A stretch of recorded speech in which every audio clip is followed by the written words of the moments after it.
BJP जश्न मनाएगी। प्रधानमंत्री नरेंद्र मोदी जीत का क्रेडिट हमेशा कार्यकर्ताओं को देते हैं, तो एक बार ऐसा फिर प्रधानमंत्री करेंगे और इसके साथ ही साथ आगे का रोड मैप, आगे का जीत का मंत्र भी प्रधानमंत्री बताएंगे। लेकिन आइए आपको बताते हैं कि आज के इन 5 राज्यों के विधानसभा चुनावों का निचोड़ क्या कहता है, ये मैंडेट क्या कहता है। तो आप ऐसे समझिए, पश्चिम बंगाल में टीएमसी की सरकार थी 15 सालों से, लेकिन वो चेंज हो गई, यहां बीजेपी की सरकार बन रही है। तमिलनाडु में डीएमके की सरकार थी, वो चेंज हो गई, यहां पर सबसे बड़ी पार्टी एक्टर विजय की बन रही है। केरलम में एलडीएफ यानी लेफ्ट की सरकार थी, वो भी चेंज हो रही है, यहां यूडीएफ यानी कि कांग्रेस गठबंधन सत्ता में आता हुआ नजर आ रहा है। लेकिन असम में बीजेपी की सरकार थी, तो बीजेपी रिपीट कर रही है, यानी कि बीजेपी की सरकार असम में एक बार फिर से बनती हुई नजर आ रही है। पुडुचेरी की बात करें तो एनडीए ही एक बार फिर से रिपीट कर रहा है, यानी जहां जहां एनडीए की सरकार है वहां वहां रिपीटेशन हो रहा है, और जहां जहां अन्य दलों की सरकार है वहां वहां चेंज हो रहा है, वहां वहां सत्ता परिवर्तन हो रहा है।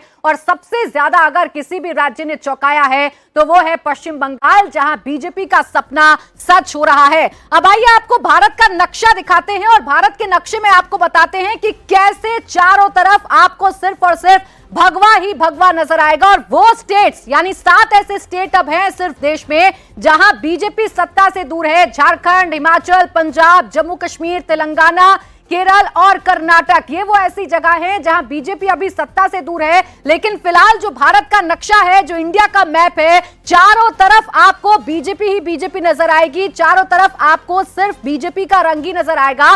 भारतीय जनता पार्टी जो लक्ष्य लेकर चल रही थी कि गंगोत्री से गंगा सागर तक, वो लक्ष्य भारतीय जनता पार्टी ने पश्चिम बंगाल की जीत के साथ कहीं ना कहीं हासिल कर लिया है। पश्चिम बंगाल में एक बड़े मैंडेट के साथ बीजेपी सरकार बनाने जा रही है और 7 सिर्फ ऐसे राज्य हैं। अगर ये कहें कि बीजेपी के लिए अब क्या बचा है, तो बीजेपी के लिए अब ये कुछ राज्य ऐसे बचे हैं जहां पर अभी विपक्ष की सरकार है, जहां अभी बीजेपी सत्ता से दूर है। अब आइए आपको ये बताते हैं कि 0 से कैसे सत्ता तक पहुंची भारतीय जनता पार्टी पश्चिम बंगाल में, यानी 0 सीट वाली पार्टी कैसे 200 का आंकड़ा छू रही है, उसके पीछे के फैक्टर क्या हैं। तो पहला फैक्टर यह है कि हिंदू एकजुट हुआ। इस बार बीजेपी ने पूरी तरीके से हिंदुत्व की पिच पर उतरकर चुनाव लड़ा और हिंदुओं को यह बताया कि अगर इस बार पश्चिम बंगाल में सत्ता चेंज नहीं हुई तो हिंदुओं का पश्चिम बंगाल में रहना मुश्किल हो जाएगा। फैक्टर नंबर 2, मुसलमान बट गए। जी हाँ, बहुत सारी ऐसी सीटें हैं, मुस्लिम बाहुल्य सीटें, जहां मुस्लिम वोटर्स में बिखराव देखने को मिला है।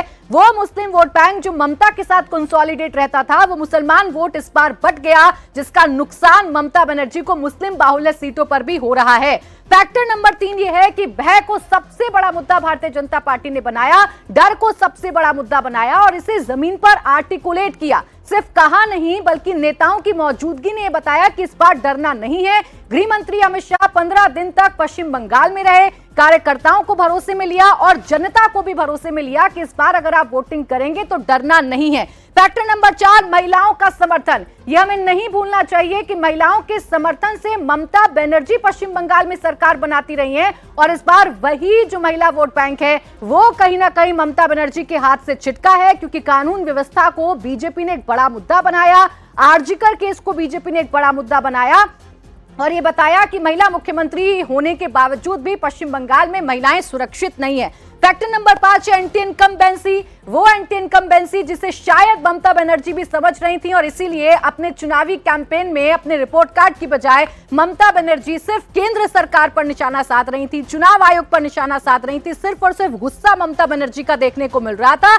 और जो फैक्टर नंबर 6 है वो है लॉ एंड ऑर्डर। इसे बीजेपी ने बड़ा मुद्दा बनाया और बीजेपी के नेताओं ने कहा कि 4 मई के बाद जितने भी गुंडे हैं टीएमसी के, उन्हें बंगाल की खाड़ी में भेज देंगे। जो टीएमसी के गुंडे हैं उन्हें उल्टा लटका देंगे। गृह मंत्री अमित शाह ने भी कहा इसका असर पश्चिम बंगाल के चुनावों में देखने को मिला है और उसका असर यह है कि भारतीय जनता पार्टी 0 से 200 के करीब पहुंच गई है। अब आइए आपको यह भी बताते हैं कि ममता बनर्जी जो 15 सालों से सत्ता में थी, आखिरकार फेल कैसे हो गई। तो आक्रामकता जो है ममता बनर्जी की वो कमजोरी बन गई। जितना एग्रेशन ममता बनर्जी दिखा रही थी वो उनके खिलाफ जा रहा था, वो एग्रेशन, वो उनका गुस्सा उनके खिलाफ जा रहा था, यानी एंटी इनकम्बेंसी जो है वो बड़ा फैक्टर बन गई। इसके अलावा जो भ्रष्टाचार के आरोप लग रहे थे, बीजेपी बार बार भ्रष्टाचार को एक बड़ा मुद्दा बना रही थी, तो भ्रष्टाचार के आरोप में ममता बनर्जी के जो कई नेता थे, उनकी पार्टी के जो कई नेता थे, जो मंत्री थे, वो फंसे। बीजेपी ने इसे मुद्दा बनाया और इसका असर ग्राउंड पर दिखा।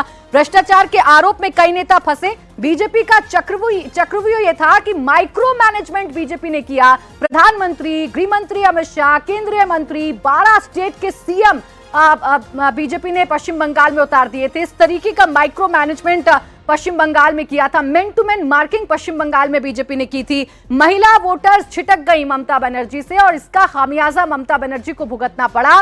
सत्ता से दूर हो गई, जीत का चौका ममता बनर्जी नहीं लगा पाई और इसमें प्रमुख बना आरजीकर केस और संदेश खाली। ये वो दो ऐसे मसले रहे जिसे बीजेपी ने जोरों शोरों से उठाया और महिलाओं में जो गुस्सा था वो गुस्सा भारतीय जनता पार्टी ने समझा और कहीं ना कहीं उसका असर इन चुनावों में देखने को मिल रहा है। इसके अलावा पार्टी में जो अंदरूनी कलह है वो भी कहीं ना कहीं एक बड़ी वजह रही, क्योंकि ममता बनर्जी का अपना एक खेमा है, अभिषेक बनर्जी का अपना एक खेमा है। इसका असर भी इन चुनावों में देखने को मिला। जो एक अच्छी रणनीति हो सकती थी पश्चिम बंगाल में टीएमसी की, वो रणनीति टीएमसी नहीं बना पाई और चुनाव जैसे जैसे बीतता गया वैसे वैसे ममता बनर्जी पूरी तरीके से भारतीय जनता पार्टी के ट्रैप में फंस गई और उसी का असर है जो पश्चिम बंगाल में इस बार इन नतीजों में देखने को मिल रहा है कि बीजेपी 200 सीटों को छू रही है और टीएमसी 90 सीटों पर सिमटती नजर आ रही है।